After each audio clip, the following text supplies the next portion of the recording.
Julio Kotler está con nosotros y, como ustedes saben, es más o menos un oráculo para la gente más joven. No le gusta que digan esas palabras, pero en sus 80 años tiene la suerte de poder decir exactamente lo que piensa y acertar en la mayor parte de casos. Gracias por estar con nosotros. Gracias. Me hacían recordar a varios que usted dijo que lo más probable es que ganara el no y que Susana Villarán se quedara. Y se quedó. Sí, pero perdió. Pero perdió. ¿Usted cree que el hecho de que sus regidores sean todos revocados es una pérdida grande? Sí. Sí. Simbólicamente es una derrota muy importante. Pero, y la que gana es Lourdes, obviamente. Obviamente. Ha jugado muy bien sus cartas. Muy bien. Ha jugado, aparentemente sabe jugar billar. Claro, porque o ajedrez. O ajedrez, porque ha sido de carambola. Ahora, ella no podía saber cuántos iban a ser revocados y que la gente iba a votar cruzado. No. Ahora, ese es un fenómeno interesante en primer término a discutir, ¿no? ¿Por qué la gente ha votado cruzado? Con 3%... Claro. Hace la conseguía diferencia. todo. Sí. Sí, porque si es que la proporción del sí llegaba a 48, 49, usted necesitaba un margen muy pequeño para revocar a esa gente. Y hubo la consigna de Kuczynski y toda esta, y una serie de personas que a la gente no le gusta, y los odios hepáticos, viscerales que algunos diarios o el diario lanzaba, era realmente impresionante. O sea, ¿usted no cree en la tesis de los comunistas que han tomado la municipalidad? No creo que haya una conspiración internacional, porque es una cosa así sorprendente. Cuando a mí me lo contaron, yo no lo creía y fui a escuchar el programa y simplemente me parecía que la gente deliraba, ¿no? Que se han vuelto locos todos. Usted no sé si leyó que el hecho de que Susana Villarán usara una bufanda verde era el símbolo del país que estaba proporcionando los fondos para capturar la economía del país y de controlarlo. O sea, ella se había rendido a los intereses brasileños. No, era una cuestión delirante. Pero esas tonterías se han repetido sin parar durante esta campaña. Bueno, pero hay diarios que toda su vida han hecho lo mismo. Y además eso pues lo que hacía Fujimori, Montesinos, miente. Y sobre todo cuando la mentira es muy grande, tiene mucho más impacto. Es para cierta gente más creíble. Sí. Ahora, vamos por partes. La revocatoria es un mecanismo de participación directa, promovido en el Perú por las izquierdas. Y al final ha terminado siendo un mecanismo muy complejo de administrar cuando lo que tú tienes es democracia representativa. Y ha terminado siendo como dos sistemas que no caminan juntos. ¿Qué piensa hoy de este sistema? Mira, cuando se propuso eso, yo pensaba que era una reverenda tontería. Aún en esa época. Por supuesto, era la época de Fujimori. Claro. Con Fujimori cualquier mecanismo plebiscitario, me acuerdo de haber estado junto con un embajador que decía que Franco había gobernado en base a referéndums y plebiscitos. Claro. Pensar que un mecanismo de democracia directa en un régimen autoritario podía favorecer la democracia era un tanto... Eso es muy interesante. ¿Por qué los mecanismos de democracia directa no favorecen a la democracia y menos en un régimen autoritario? Perdón un momentito. Bueno, en un régimen autoritario, el autoritario lo usa para desplazar a todos sus enemigos, obviamente. Claro. Pero esos mecanismos de democracia directa son muy eficaces cuando existe una democracia representativa firme. Claro. Pero aquí no ha habido, por ejemplo, para la revocatoria, no ha habido ningún motivo. No se me ocurre a un país como el Uruguay que alguien venga a revocarlo porque su cara no me gusta. Claro, acá la revocatoria se hace sin fundamento y se hace por promotores que no representan a partidos, en teoría, y partidos encubiertos que están detrás de revocadores. Con plata negra, que no se sabe muy bien. Todo eso lo que estamos viendo es que no existe las reglas firmes de una democracia representativa. Porque además no solamente están las reglas escritas, están las reglas no escritas, las explícitas. Usted no puede acusar a alguien porque no le gusta la cara, pues, o por... Claro, porque eso, me parece que es roja. Me parece que es vaga. ¿Cómo que es eso? Me parece que es incapaz, que claro. Es absolutamente subjetivo, ¿no? Por supuesto. Bueno, pero nuestras reglas escritas dicen que sí, que se puede acusar así nomás. Bueno, pero por eso, pues, es que todo eso es lo que yo llamo el democratismo. En vez de ir paso a paso, afirmando las instituciones, aquí se trata de extenderlas a más no poder y crear el caos, obviamente. Ahora que muchas veces con las mejores buenas intenciones. Claro, porque Henry Pi fue el promotor de esto. Por supuesto. Seguramente que él lo hizo con la mejor buena intención en una época autoritaria, sin pensar que el señor Fujimori podía, si es que se encontraba que tenía a alguien que no le gustaba, podía promover la revocatoria. De hecho, utilizó el referéndum para aprobar la Constitución. Sí, por supuesto. Claro. Y lo que se decía en esa época es todos los dictadores usan los referéndums. Ahí está Chávez para demostrarlo. Por supuesto, claro. Porque lo que la gente no entiende es que desde el poder controlas toda la información y todos los medios y todo el dinero. Claro, pues. Y pobre de aquel que vote en contra, porque entonces va a tener la amenaza, el temor y va a ser aterrorizado. Hay una amenaza social. Y siempre usted tiene la sospecha. En la época de Velasco la gente no podía hablar en el café porque creía que los micrófonos, debajo de la mesa estaban los micrófonos. Bueno, Castañeda va a tener un problema. Ahora va a tener que siempre mirar debajo de la mesa. Por lo menos por lo que ha pasado en estos días. Ahora, no tenemos instituciones fuertes, pero tenemos partidos políticos. Y examinemos un poco su conducta. Usted decía al principio, el PPC ha jugado bien sus cartas. Sí, claro. Y ha salido fortalecido y ganador. Y ha ganado. Y ha ganado. Y probablemente gane en noviembre un número mayor de regidores. Probablemente, si juega bien sus cartas. La izquierda. ¿Cuál? ¿Cuál, pues? Sí, pues, ¿cuál? Fuerza Social. Son las izquierdas. Las izquierdas, muy bien. Colectivamente, la confluencia, el colectivo. Mira una cosa. Nunca pueden ponerse, nunca serán unidas porque la gente no cree en el pluralismo político. Cada uno tiene su propia verdad y la verdad y nada más que la verdad. Y como juegan a los principios y se basan en principios, entonces no tienen ninguna capacidad de negociación política ni de nada. Entonces tienen que hacer putsch. Son golpes. Sus para llegar. Pero claro. Con lo cual. Entonces nunca van a. En el Perú no tiene futuro. No tiene futuro ni siquiera en las elecciones del 2014. Una recomposición. Perdón un momentito. El nacionalismo no es la izquierda. No, ya no. Hace mucho tiempo, sí. Eso también hay que decirlo. Aquí hubieron dos partidos políticos o dos corrientes políticas, ¿sí? O dos familias políticas, si se quiere decir. El fujimorismo y el nacionalismo, que dijeron, esta no es mi pelea. Claro. ¿Jugaron bien? Perfecto. Bien jugado. Pero claro, ¿para qué se iba? ¿Qué es lo que ganaba? Espacio en Lima. La tienen como. Ya lo tienen. No necesitan más. Claro, la señora Fujimori dijo que cada quien vote de acuerdo con ahora, lo que su quiere. Corazón estaba por el no, por el sí, por cierto. Y nadie lo va a poner en duda que el núcleo duro del fujimorismo va a votar en contra. Claro, obviamente para sacar a Susana Villarán, su adversaria. Pero claro que sí. Ahora, Alan García. ¿Gran perdedor? Gran no, perdedor. Perdedor. Nunca sacó la cara. Bueno, para eso, quien sacaba la cara era su suplente, es el señor Mulder, claro, que ha quedado un poco mal, ¿no? Pero por lo menos ha tenido la hidalguía hoy de salir y dar la cara también hoy, ¿ya? Bueno, ellos hay que reconocerles que dan la cara. Políticamente todos, han dado la cara a ellos. Por Alan García, y además le han dado por Alan García diciendo sí. Sí, claro. Él no tiene la culpa de nada, la culpa es de nosotros. Bueno. Hasta eso, ¿ah? Perfecto. Claro. Pero sí han perdido, pero no son los grandes perdedores.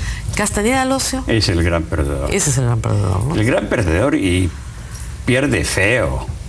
Claro. Por este apoyo de este caballero Gutiérrez, que ahora habla perfectamente. Se ha dicho de paso en las encuestas, si ves la diferencia por género, te encuentras con que hay una diferencia de 12 puntos de las mujeres que apoyan ¿A Susana? A Susana. Hay más mujeres que apoyan a Susana que hombres. Claro, bueno, 12%. Bueno, que la última semana el señor que salía diciendo que tú me dices que no, pero en realidad quiere decirme que sí, era una cosa bien ofensiva, ¿no? Y no se daba cuenta, porque lo repetía, me decía, yo soy un impresentable, entonces... Bueno, pues un achorado, entonces, un achorado simpático. Claro. Son las cosas que se dicen en el bar, con los muchachos ahora, del bar. Él no puede ser, ¿no es cierto?, el artífice de todo esto. No, que va. O sea, tiene que haber sido Castañeda, por lo menos lo que hemos estado escuchando, ¿no? Bueno, con el apoyo del APRA. Del APRA y de su publicista, de su marquetero, claro, y de algunos operadores más. Ahora, ¿qué sacaban con esto? Yo esa pregunta me la he hecho durante muchos días. O sea, Luis Fray la hacía también. El próximo año, el señor Castañeda se presentaba en el 2014 y regresaba como un héroe nacional, la ciudad lo recibía alborozada, decía este señor sí chambea, todos felices y todos contentos. ¿Por qué adelantar este proceso cuando se ha demostrado pues los dientes detrás del proceso, cuando no debió haber hecho esto? Cuando no hay organización, cuando no hay controles sociales, la gente se va por la libre. Pero en el delirio. Pero por supuesto. Vamos a hacer una pausa, me la piden y seguimos regresamos con ese punto, no se muevan. Y estamos con Julio Kotler y nos habíamos quedado en un fenómeno político que a mí me parece fascinante, ¿no? Señor Castañeda Locio, el 2014 lo hacían pues príncipe, regresaba por la puerta grande. Fujimori, si él no se hubiera reelegido en el 95, perdón, el 2000 lo elegían probablemente sin ningún problema. Es más, si no se hubiera reelegido el 2000, no lo hubieran juzgado, probablemente hubiera tenido tiempo para enterrar todos los expedientes, aparecer las pruebas, lo que fuera. Fujimori, si se quedaba en Japón, no lo procesaban y regresa, ¿no? Igual, Castañeda, oiga, usted tiene un capital político, lo dilapida. ¿Por qué? ¿Por qué hacen los políticos estas cosas? Bueno, porque no, te decía que no forman parte de una organización, corren a la libre, son independientes, tan independientes que un día se les ocurre una cosa y al día siguiente se les ocurre otra cosa y toman decisiones absolutamente caóticas o de acuerdo con el estado de ánimo que tienen. Lo del estado de ánimo es una cosa muy importante en este tipo de personas. ¿Ah, sí? Pero por supuesto. Pues un tipo se siente iluminado por Dios, sale y dice, me lanzo. Sí, un día no. Bueno, tenemos ejemplos. Tenemos bastantes iluminados en nuestra vida política. La historia es que no tienen una... Digamos, cuando una persona está en una organización tiene que tener una cierta disciplina. Tienes estatutos, tienes controles, tienes que discutir, tienes que... Entonces, un consejo. Todas las formas de exaltación tienen que ser controladas. Claro. Bueno, cuando usted está solo, entonces te tomas un trago y de repente te crees pues que eres Superman. Si o te tomas alguna pastilla. Claro. O te tomas otra cosa. En estas conversaciones que hemos escuchado, lo que escuchamos es hablar a Castañeda y hay un coro.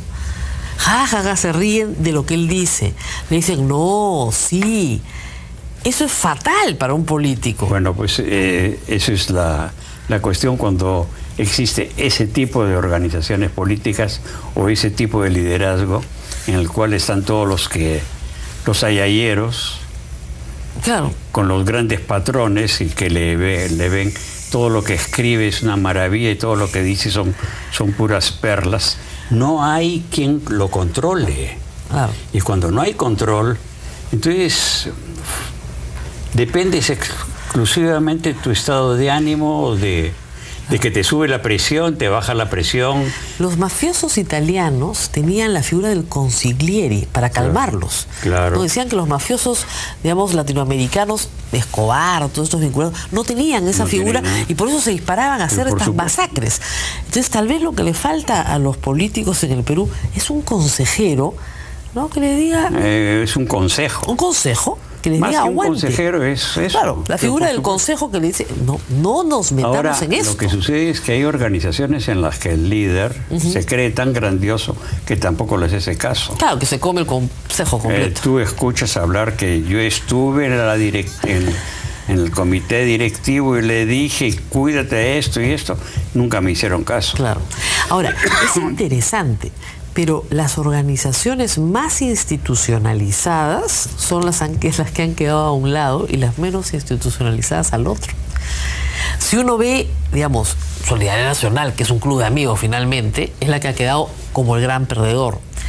El APRA, que debería ser la más institucionalizada, vive bajo la acusación de que Alan García hace con ella lo que quiere, ¿no es cierto? Entonces uno diría, se está desestructurando. Y el PPC sí es bien disciplinado y tiene sus estatutos, ¿no? Su presidente, llevan la moción a la presidencia, la discuten, hay consejo directivo, consejo político. Bueno, ahí tienes, pues. Entonces diseñas una estrategia. Entonces tú haces esto, yo hago esto, hablamos con fulano y tal. Entonces creas una estrategia política que no depende exclusivamente de las glorias de un fulano. Ahora, eso es una institución. Ahora, Susana Villarán no ha tenido eso. Ha tenido que apoyarse en Lourdes Flores para tener eso, pero no ha tenido eso. Y ha construido, digamos, con Anel Townsend y con gente de buena voluntad que ha querido apoyarla, eso. Y eso es lo que la ha salvado. Y ella tampoco, yo creo que ha seguido completamente la pauta. Las pautas, ¿no? Esto de no presentarse al debate a mí me parece insólito. A mí me parece insólito. Pero parece que fue parte de la estrategia. Se discutió, bueno, está bien, no, y se lo prohibieron. Me parece tan raro. Probablemente. Y ella obedeció, le dijeron, tú no vas. Está bien. Tú no vas porque lo que pretendían, lo que temían, es que ella se presentara sola y al frente le pusieran a 4, ¿no es cierto?, a fustigarla. Entonces se iba a ver algo así como todos contra ella, ¿no? Ahora, eso podría ser ganancia, ¿no? Por supuesto. Eso podría ser ganancia, ¿no? Si es que sabes manejarte. Bueno, si es que eres alcaldesa, tienes que saber cómo manejarte. Pero puedes no saberlo. Bueno, yo creo que a esas alturas ha hecho un muy buen aprendizaje. Sí, a golpes, la verdad. Claro. Y el problema con ella tal vez es que dice la verdad naturalmente, y en política no necesariamente eso es lo mejor. Por ejemplo, anoche la entrevistamos nosotros al final de la jornada, fue la primera entrevista en televisión que dio, y le preguntamos qué iba a hacer en estos días. Digo, estoy muy cansada, lo cual es verdad, es natural, quiero tomarme una semana de vacaciones. La demolieron en los siguientes 10 minutos y dijo, no voy a tomar vacaciones. Y estaba a las 8 de la mañana hoy día en la municipalidad. Entonces, no se puede. Si entras en un partido, en un partido de fútbol, que sea, tú no puedes decir, momento, chepa, estoy cansado. Quiero jugar con mis reglas. Claro, no puedes. Y ella quiso jugar con sus reglas también. Por ejemplo, todo el tema de marketing político lo sacó y dijo, no es necesario. Y eso la hundió porque lamentablemente nuestro pueblo tiene pensamiento concreto. Bueno, pero por eso pues yo digo, siempre hemos dicho que ella no hacía política, ella era buena. Buenísimo. Y que la gente debía considerarla porque era buena gente, ¿verdad? Entonces, como ella tenía buenos principios y era honesta, entonces se suponía que eso debía sustituir a la política. Y no, pues. No en la municipalidad de Lima, ¿no? Tal vez en por hacer cosas buenas, yo creo que no se ha dado cuenta que hacer una reforma pisa los callos a muchos intereses. Lo de transporte, por supuesto que sí. Pero en la parada pisa a la señora que vendía el pan con camote a las 7 de la mañana. Me lo dijo un taxista, se ha metido con el pueblo. Pero claro, no me deja trabajar. No me deja trabajar. Claro, pues. Entonces la historia es que ahí tú tienes que hacer política, ver la manera de convencerlos, de ganártelos para ti y crear problemas, situaciones complementarias que permita que esta gente no pierda tanto o que no tenga la percepción de que la están agrediendo. Claro. Bueno, pero es hacer política. Eso es hacer política. Ahora, la gente... No es estar cometiendo pecados o mentiras. No, ahora, es hacer las cosas de verdad. La gente común y corriente te dice, yo detesto la política. Porque no entienden que eso es hacer política. Claro, pues porque está acostumbrado a la otra política, a la de Castañeda. Bueno, esa es pues... Bueno, pero si es que eso es, por eso es que todos detestamos la politiquería. Ah. Porque tenemos la imagen de que esa es la forma en que se hace la política, no la otra manera, que es la manera normal. Hay que hacer determinadas cosas, hay que explicar a la gente que todo tiene costos, claro, y que de alguna manera hay que compartirlos unos más que otros. Claro. Entonces ahora, la gente esta idea